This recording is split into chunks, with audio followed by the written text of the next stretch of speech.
Замислили ли сте се, кое е това нещо, което определя живота ни? Определено не е мотивацията, защото мотивацията, както много пъти сме си говорили, тя е изключително непостоянна. Днес я има, утре я няма. Много от големите спортисти говорят именно за това. И всъщност това, което определя живота ни, не е мотивацията, а са навиците. Не онези големи неща, които правим от дъжд на вятър и си мислим, че ще променят живота ни, а всъщност малките ежедневни навици, които имаме. Помислете какви са вашите наистина най-дребнички навици. Какво правите сутрин, като се събудите? Взимате веднага телефона, правите упражнения, впускате се в забързаното ежедневие.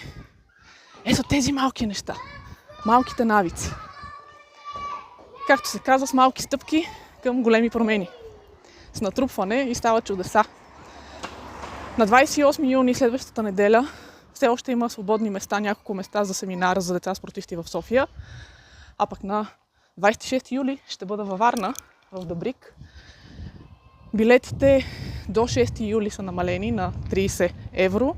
Линкове и за семинара в София, и за събитието във Варна ще видите под видеото.